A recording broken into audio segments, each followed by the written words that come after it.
So we've had the introduction from the panel members, and they've given us a gist of where they believe the future of advertising and marketing is going in Africa. So as an individual coming here, I came on a journey to truly understand how is the marketplace developing. And as such, I've had the opportunity to meet some great minds within the industry who are sat here with us today to be able to discuss where they see the future of marketing and advertising going. So a little perspective from the UK. Some of the things that we're seeing within the UK and within Western and societies are a distrust of large corporations due to some of the lies and deceitfulness that have come out from some of the propaganda and the smear stories that have happened within the marketplace. And as a result of that, it means that brands are having to work a lot harder and a lot stronger to really captivate their audience, to really bring their audience into a sphere where they trust them and they deliver and bring across within your integrated campaigns. You know, we have some statistics here where integrated campaigns are 31% more effective. So that's utilizing different mediums, including TV, social media, out of home, and really bringing them together and harnessing them for the best use of your campaign. You know, a marketer now needs to be like an orchestra conductor where they need to manage multiple aspects of their campaign, bring it all in, have one message and one voice and deliver it into the marketplace. Now that's where I'm starting to see where the industry is going. But we have these great minds here who will be able to give us a bit more of an understanding of their perspective. So we're going to move on to some of the challenges and solutions that we face.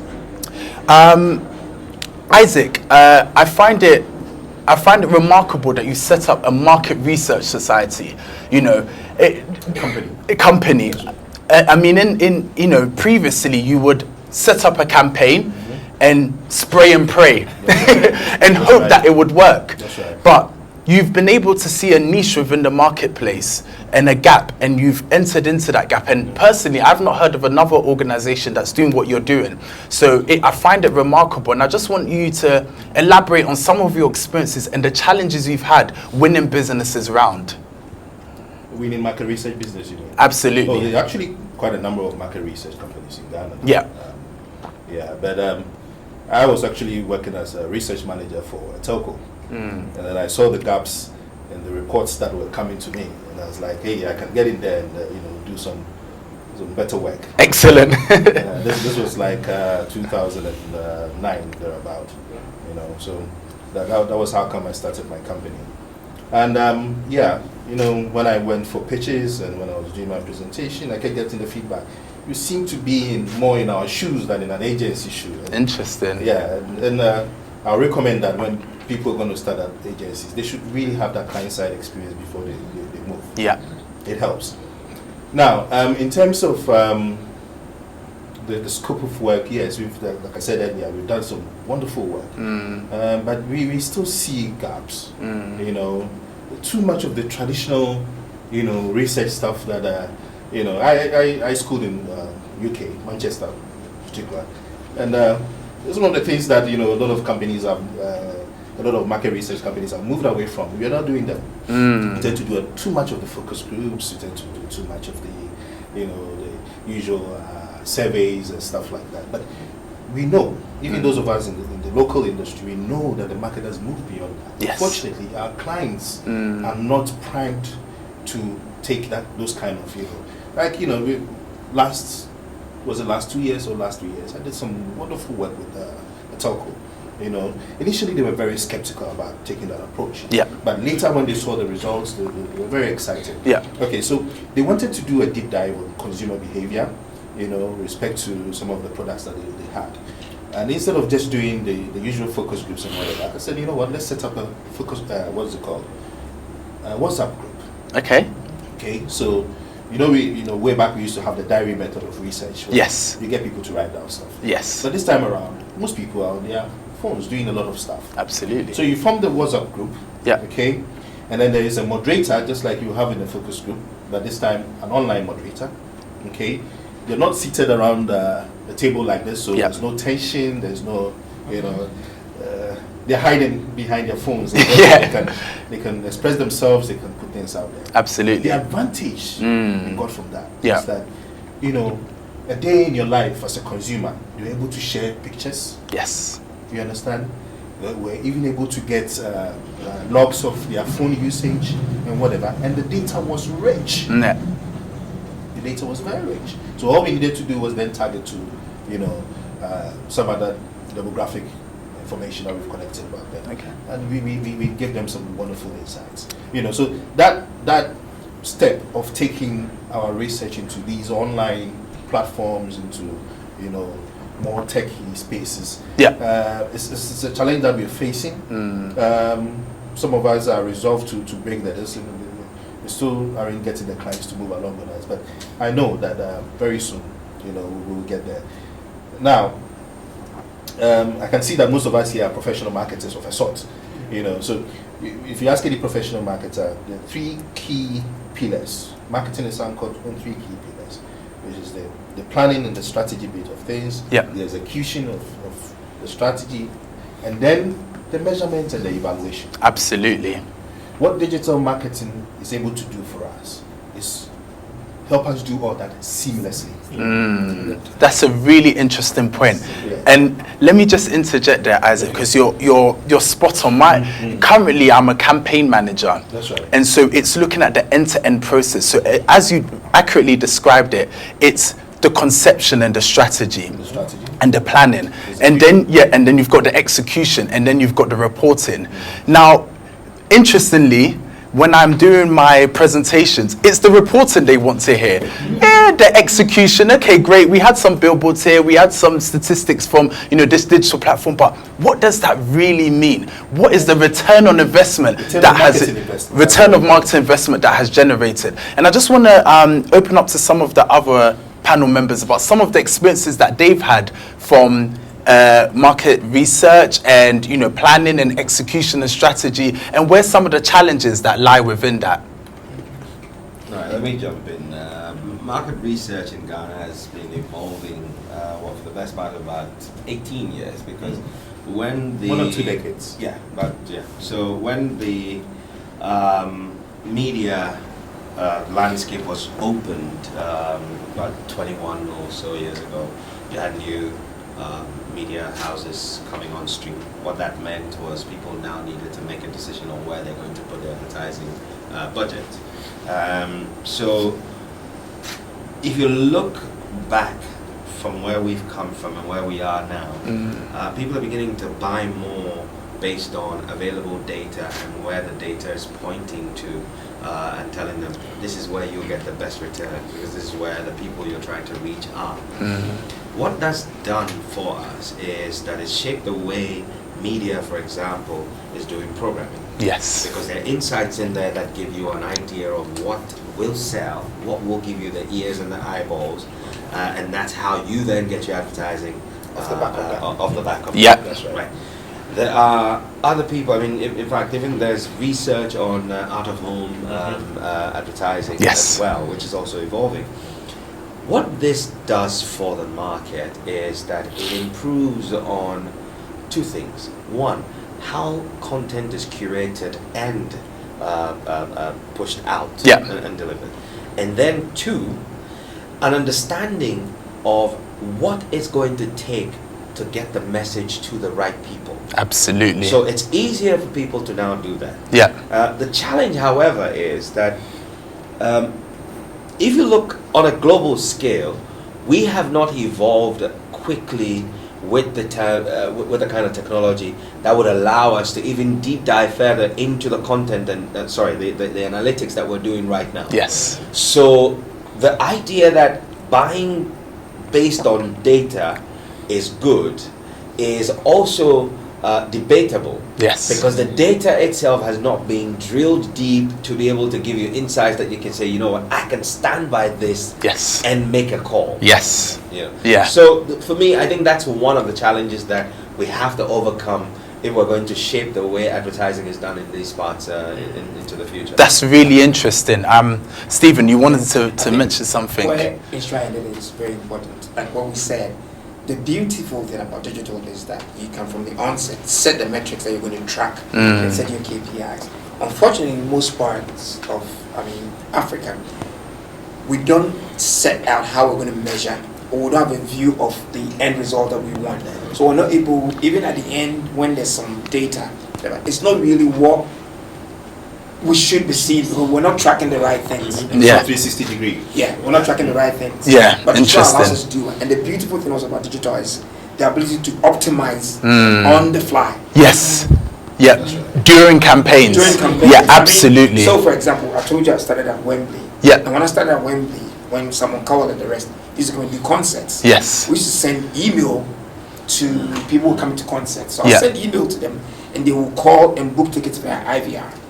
Within minutes of sending the email, I could tell how many have bounced, Yeah. how many have been clicked, and all of that. Yeah. So off the back of that real-time data, you are able to do some. We're not calling remarketing then. You're able to optimize even your campaign. And A/B testing. Yeah, A/B testing, all these things we're able to do. Yes. So that's a good thing. Yeah. It hasn't quite happened here. Okay. And we need to do more education of something. This program hopefully will educate the industry, people who are out there, both clients and our colleagues Yeah. who are doing marketing, Yeah. to start thinking about the right things.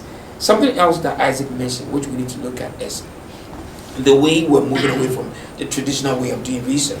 So now even listening tools are very important. Yes, I've absolutely. recently used WhatsApp. So somebody was curating and moderating the conversation. But sometimes we find that people have huge audiences online, on a Facebook page or whatever, but they're not even listening to the conversation that's going on. Yes. Yeah. Yeah.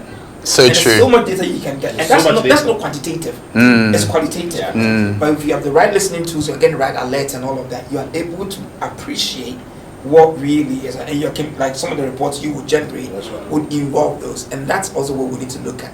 So the social media is not just about pushing out content, Absolutely. but It's about also listening.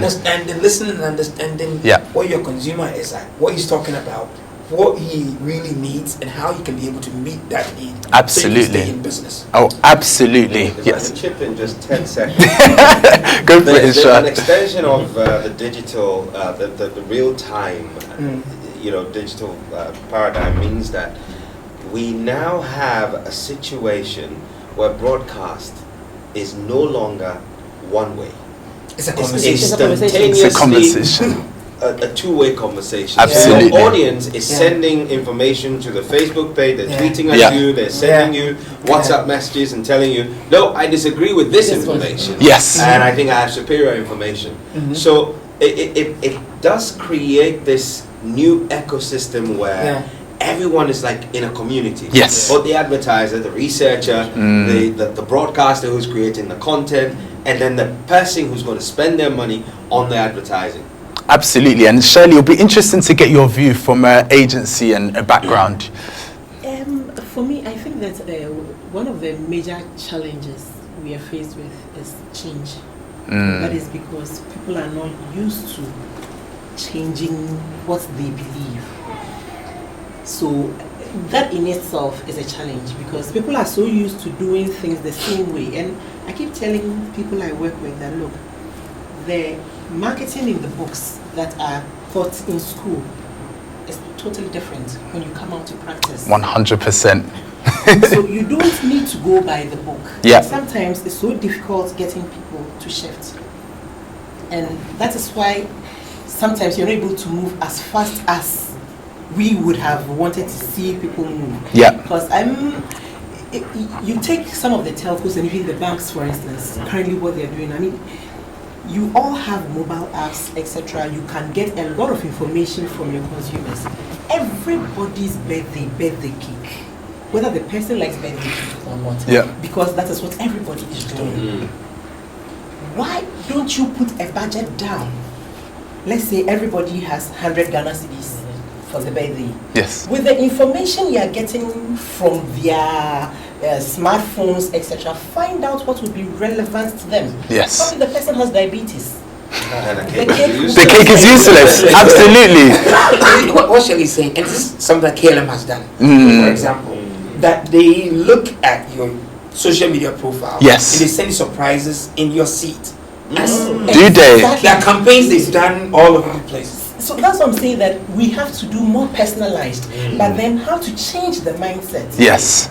A bank would open to the customers Yes. at 8:30. I'm supposed to be in the office at 8 o'clock. You open at 8:30, you close at 4. When I close at 5, Yes. how do you expect me to work with you? Absolutely. So why can't you just change and make sure that your customers are getting the best? People stay far off. They want to leave early and come to work early. Can you not divide your staff? Some will start at 6, Yeah. close at, let's say, 4. Yeah. Some can end at, let's say, 8, so that you have a broader space of serving your customers. Absolutely. Because it is only when they have that experience and they feel that you think about them, you care about them, that is when they appreciate the brand and the product you are offering them. But we don't have that. Call it customer romance. Customer. Going back to love and brands. The change Absolutely. The change is the greatest challenge we have. Because if people would just relax and think, not even think outside the box, but Yeah. create their own boxes and think within those boxes, Yes. even outside those boxes, Yes. then we can actually get people. Someone like me, I can't remember the last time I watched TV. So if you put any advert, etc. on TV, Yeah. you're not getting me. If Yes. you put any information on TV, you're not getting me. But 24/7, I'm on Facebook, I'm on Twitter. Yeah. I will hardly post, but I'm reading everything that is Content, happening. digesting And one content. thing I Yeah. like these days, you can see that even the Ghana Police Service, when they are putting out any information, WhatsApp, Yeah. it will be on radio, etc., but it's on WhatsApp. Yeah. It's on Facebook. Yeah. Why can we not, the corporates, why can we not do that? That's a really interesting point. Make Yes. an addition. Yes, please do, Isaac. So she's pointing to mobile as the pivot for digital. Yes. And if we all have mobile phones, check the data. I mean, the penetration of mobile usage is high, even the penetration of data. Yes. As at last year, we're looking at 67%, subscription to data. Now, if we can have marketers revolve a lot around their mobile or the mobile of consumers, Yes. that's a whole hurdle clear. Let me just give you something that I've been thinking about recently. Okay, QR codes. My colleague Stephen was- touched on it. Yes, he Steve did. touched on Yes. it, and I think it's one area that is, underplayed and underutilized. So, let's say I've downloaded a Unilever app, mobile app, okay, and on that app I'm being engaged for different stuff. Now I go to a retail shop to buy a Unilever product. Why can't we have a QR code of the product packaging Yes. that says once you scan you get some a short movie Yes. Or offers. offers? Yes. I'll talk about customer loyalty schemes as part of this later on Yeah. when we have the opportunity. So you get that content. But prior to getting the content or whatever offer it is, Yeah. they get to advertise to you. Absolutely. At the very end, they get to ask you research questions. Mm. You understand? That's what I mentioned about the seamlessness of the whole. Absolutely. So in that scan, that QR code scan, Yes. you're getting an advert, you're getting content. The consumer gets the offer. Offer.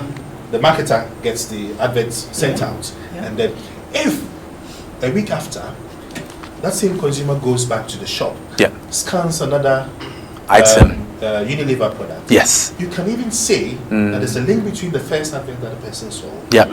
and the second product that has been bought. And that is marketing metrics right there. Absolutely. So, I think we are underplaying the whole I remember this QR code. We used it for a customer. Yes. When I was at Graphic. Yeah. We started using it in the newspaper, but then we decided to let advertisers use it. Yes. And at that time, people were asking, so how many copies do you churn out? How many people can I be sure are seeing my advert, etc. So we gave one of the advertisers opportunity to use that in their advert, so that whoever it is who buys, who sees, will scan and they'll go to the company's website. They will put in their details, Yes. etc. So they have real information on how many people actually saw that advert. Fantastic. And they came back and they were so excited about it because they had the information, Right. they knew the hundreds of thousands of people who had seen their advert. Absolutely. So going forward, it makes it even easier for you to sell advert space. Absolutely. So I'll just interject here because I'm conscious that we'll bring Derek into the conversation. Now, Derek's background is in programmatic advertising, and as a campaign manager in the UK, as a consultant, I've been using programmatic advertising for 5 years now, and I have found that it is one of the hottest topics at the moment within marketing.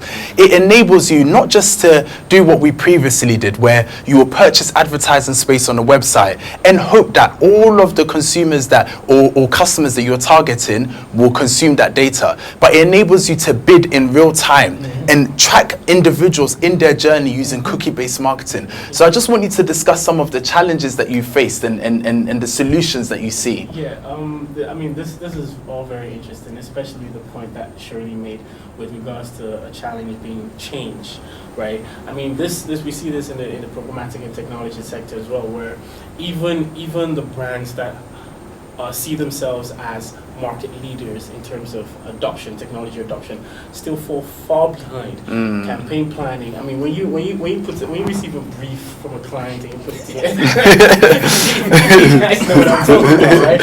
I mean, it's like the client already knows, or they think they know what they want. Yes. And every other thing that you wanna introduce, which would of course help their brand to succeed in the long run, is sidelined, right? I mean, it's not been easy.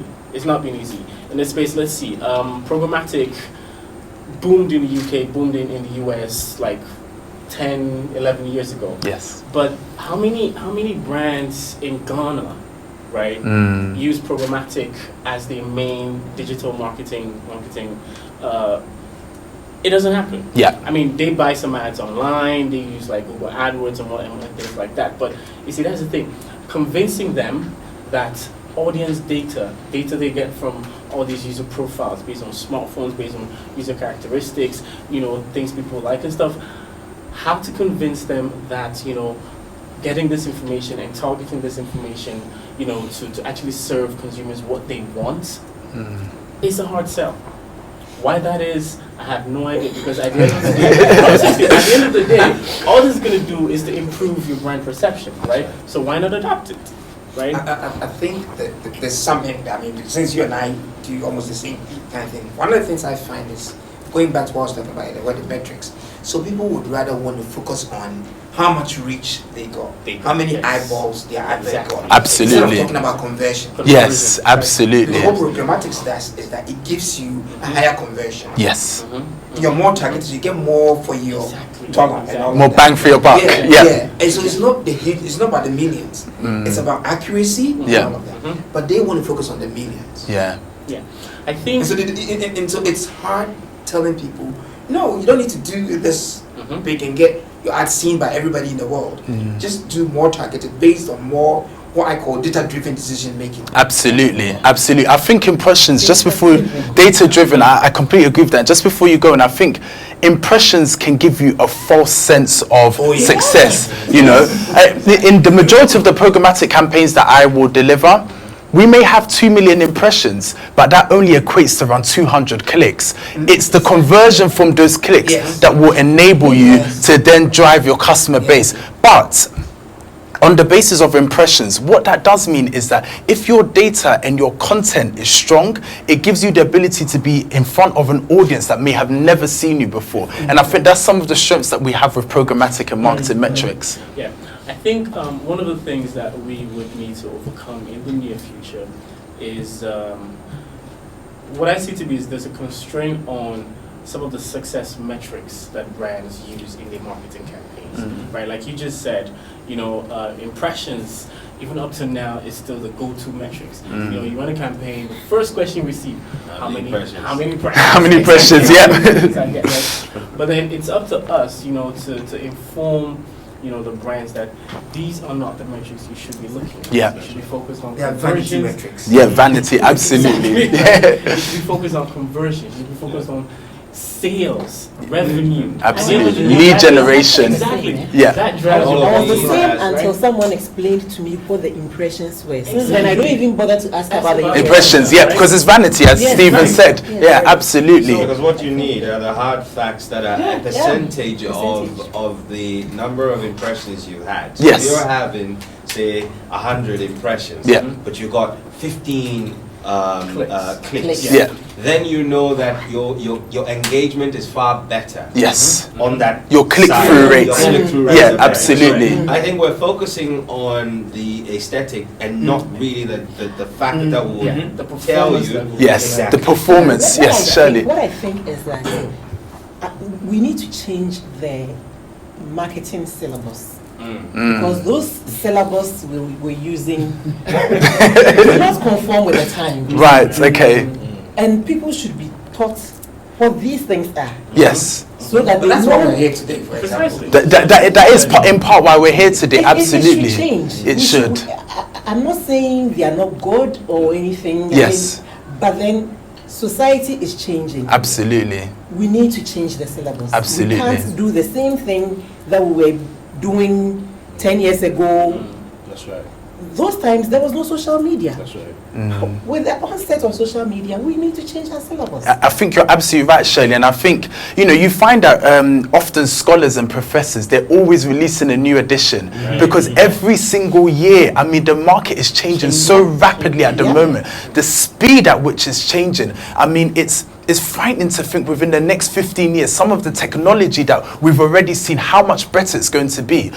Previously they talked about Moore's Law, which started in 1975, where, so clearly I've touched on something everyone knows, where in 1975, it came about through Moore's work in Intel, and how at the pace of every 18 months, technology would double. But interestingly, it's now less. It's now slowing down. But as it's slowing down, I believe that's where artificial intelligence is coming into play. It's completely changed the game. So for me, it's incredibly important that those who are up and coming have a syllabus that is relevant to society as it currently is, and not only that, society and the industry and where it's going.